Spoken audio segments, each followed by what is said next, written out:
Hello guys, എല്ലാവർക്കും പുതിയൊരു വീഡിയോയിലേക്ക് സ്വാഗതം. ഇന്ന് കുറേയധികം ചോറൊക്കെ എടുത്തിട്ടുണ്ട് കേട്ടോ. നമ്മുടെ കുറേ പട്ടികളുണ്ട്, നമ്മളെ കാത്തിരിക്കുന്ന കുറേ പട്ടികളൊക്കെ ഉണ്ട്. അപ്പോൾ നല്ല മഴയുള്ള സമയമായിരുന്നു. മഴയൊക്കെ ഒന്ന് ചെറുതായിട്ട് ഒതുങ്ങിയപ്പോൾ ഞാനും വൈഫും കൂടെ ചോറൊക്കെ എടുത്ത് ഞങ്ങൾ പോവുകയാണ് പട്ടികൾക്ക് കൊടുക്കാനായിട്ട്.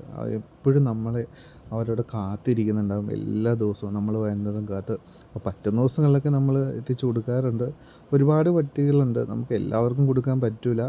അപ്പോൾ പറ്റുന്ന പോലെ നമ്മൾ കൊടുക്കും. ഇപ്പോൾ ഇന്നിപ്പോൾ വരുമ്പോൾ അധികം പട്ടികളില്ല അവിടെ, കാരണം മഴയൊക്കെ ആയതുകൊണ്ട് അവിടെ ഇവിടെയൊക്കെ പോയിട്ടുണ്ടാവും. എന്തായാലും ഉള്ള പട്ടികൾക്ക് നമ്മൾ കൊടുക്കാം ചോറ്. കണ്ടോ, ഒരുത്തനാണ് എഴുന്നേറ്റ് നിന്ന് സലാം പറയുകയാണ്. എല്ലാവരും വിശന്നിരിക്കുകയാണെന്ന് തോന്നുന്നു. എന്താണെങ്കിലും നമുക്ക് ചോറ് കൊടുത്ത് നോക്കാം. കണ്ടോ, എഴുന്നേറ്റ് നിന്ന് എന്തൊക്കെയോ പറയുകയാണ്. വിശന്നിട്ട് വയ്യാന്ന് തോന്നണല്ലേ. എന്താണ്, നമ്മൾക്ക് ഉള്ളതുപോലെ കൊടുക്കാം, ഉള്ളത് കൊണ്ട് ഓണം പോലെ. പൊറോട്ടയാണ് ആൾ കഴിക്കണത്.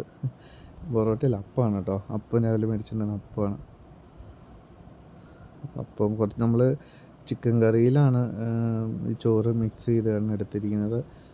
അത്യാവശ്യം ഇറച്ചി പീസുകളൊക്കെ തന്നെ ഇട്ടിട്ടുണ്ട്. ഒരുത്തനാണ് പേടിച്ചാണ് അകലെ നിൽക്കുകയാണ്, അടുത്തേക്ക് വരാൻ പേടിയാണ്. എന്തായാലും വരുന്നുണ്ട് ആൾ. വിശന്ന് കഴിഞ്ഞാൽ പിന്നെ കണ്ണൊന്നും കാണൂലല്ലോ. ആരും ഇത് നമുക്ക് ചോറും അങ്ങനെ ഒരു സംഭവം കൊടുക്കുന്നില്ല. എല്ലാവരും ഇതൊന്നുമല്ല, ഒരുപാട് പേരുണ്ടാവാറുണ്ട്. നമ്മുടെ ഷോർട്സിലുള്ള വീഡിയോസൊക്കെ കണ്ടാൽ നിങ്ങൾക്കറിയാം, ഒരുപാട് പേര് നമ്മളെ കാത്തിങ്ങനെ ഇരിക്കാറുണ്ട്. നമ്മൾ വരുന്നത് കാത്ത് ഇവർ ഇവിടെ ഇരിക്കും. കുറേ പട്ടികളുണ്ടാവും. അപ്പോൾ നമ്മൾ വന്ന് ഫുഡെല്ലാം കൊടുത്തു കഴിഞ്ഞാൽ പിന്നെ ഇവരിവിടെ നിന്ന് പോവുകയും ചെയ്യും. അത് എല്ലാ ദിവസം നമുക്ക് വേണ്ടിയിട്ട് കാത്തിരിക്കുക എന്നുള്ളതാണ്. അപ്പോൾ ഇവർക്കൊക്കെ ഫുഡ് കൊടുത്തു. ഇന്ന് ആൾ കുറവാണ് കേട്ടോ. പക്ഷേ ഇവിടെ മാത്രമല്ല, ഒരുപാട് സ്ഥലങ്ങളിലുണ്ട്. ഉള്ളത് കൊണ്ട് നമ്മൾ കൊടുക്കും. അങ്ങനെ കൊടുത്തിട്ടൊക്കെ പോവാണ്. ഇപ്പോൾ പോണ വഴിക്കാണെങ്കിൽ ഒരു ഒരു നമ്മളാണ് ഈ പട്ടിക്ക് ഇട്ടിരിക്കുന്ന ഒരു കൺമഷി എന്നാണ്. കാരണം അവളുടെ മുഖം മുഴുവൻ കൺമഷി കൊണ്ട് എഴുതിയതുപോലെയാണ് ഇരിക്കുന്നത്. അതുകൊണ്ട് നമ്മൾ അവളെ കൺമഷി എന്നാണ് വിളിക്കുന്നത്. ഒരു കുഞ്ഞുണ്ട് അവൾക്ക്. ബാക്കി കുഞ്ഞുങ്ങളൊക്കെ ചത്തുപോയി എന്നാണ് തോന്നുന്നത്. ഒരു കുഞ്ഞുണ്ട്, അവൾക്ക് അടുത്തേക്ക് വരാൻ എപ്പോഴും പേടിയാണ്. വർഷങ്ങളായിട്ട് നമ്മൾ ഫുഡ് കൊടുക്കുകയാണെങ്കിൽ ഇപ്പോഴും നമ്മുടെ അടുത്തേക്ക് വരാൻ അവൾക്ക് പേടിയാണ്.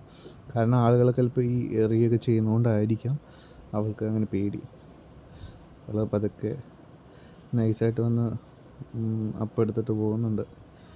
എന്താണെങ്കിലും കൺമഷിക്ക് നമ്മൾ കൊടുത്ത് ഒന്നെങ്കിൽ ഒന്ന് കഴിക്കട്ടെ എന്ന് വിചാരിക്കുകയാണ്. എന്താണെങ്കിലും അടുത്ത കുഞ്ഞുങ്ങളെ തേടിയിട്ട് നമുക്ക് പോകാം. അപ്പുറം കുറേ പേര് നമ്മൾ കാത്തിരിക്കുന്നുണ്ട്. അവിടെ കുറേ പട്ടികളുണ്ട്. അപ്പുറം സൈഡിലും ഒരുപാട് പട്ടികളുണ്ട് നമ്മളെ കാത്തിരിക്കുന്നത്. നമ്മുടെ ഈ ബൈക്ക് ആണ്, നമ്മുടെ FC ബൈക്കാണ് അവരുടെ അടയാളം. നമ്മളും ആ ബൈക്ക് വന്നാൽ മാത്രമേ അവർക്ക് മനസ്സിലാകത്തുള്ളൂ. നമ്മുടെ ബൈക്കും വണ്ടിയിലൊക്കെ കാണുമ്പോഴാണ് അവർ നമ്മളെ പെട്ടെന്ന് മനസ്സിലാക്കുന്നത്. കണ്ടോ, പുറകെ ഓടി വരുന്നുണ്ടോ. ഇതുപോലെ ഒരുപാട് സ്ഥലങ്ങളിൽ നമ്മളെ കാത്തിരിപ്പുണ്ട്. ഇതിന് ബാക്കി ഇവർക്ക് കൊടുക്കുന്ന വീഡിയോ ഉണ്ടായിരുന്നു. അത് പക്ഷേ റെക്കോർഡ് ചെയ്യാൻ പറ്റില്ല. അത് മിസ്സായിപ്പോയി. റെക്കോർഡ് കൊടുത്തിരുന്നു, പക്ഷെ അത് മിസ്സായിപ്പോയി. എന്താണെങ്കിലും അടുത്ത വീഡിയോയുമായി വരാം. Take care. Bye bye.